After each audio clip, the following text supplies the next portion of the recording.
Sa araw ng Tuesday or Friday, gumamit ka ng 5 piso na pampaswerte. Isa po ito sa mga sikreto mga bossing ko para ang swerte ninyo ay laging labis-labis.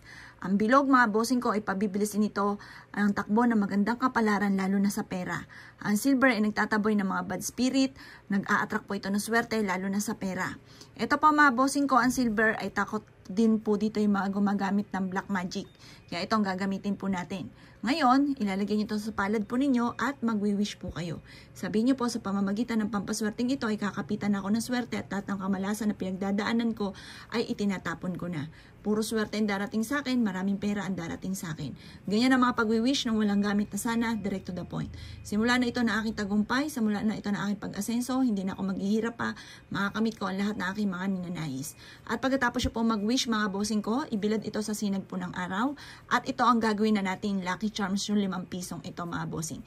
Pwede nyo rin siyang sulatan dito ng 8, nakagaya ng ginagawa ko mga bossing. Sulatan nyo siya ng 8, kahit dito lang mismo, wag yung tao. Kasi yung tao mga boss, yan yung magtatawag ng swerte, lalo na sa pera. Ito po, para hindi po siya napapasama sa mga pambayad sa jeep, para hindi po siya napapasama. Special po siya kasi may sulat na siya ng 8. Ang ibig sabihin ng 8, never ending na swerte mga bossing. Kaya kung nais ninyo na never ending ang swerte, ito ang kailangan po ninyo mga bossing ko, ang baryang ito. Makakatulong po ito para makamagnet na swerte lalo na sa pera.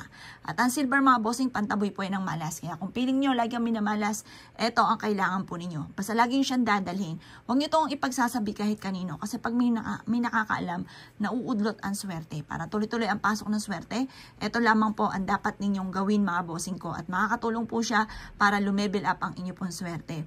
Ito pa mga bossing ko ay gawin nyo ng Tuesday or Friday ng alas 7 ng umaga.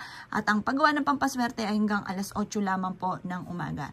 Yung 7 mga bossing, panungwit ng swerte. At kapag may swerte ka na, tuloy-tuloy na ang pasok ng swerte. Asya mga boss, good luck pa sa inyo po lahat.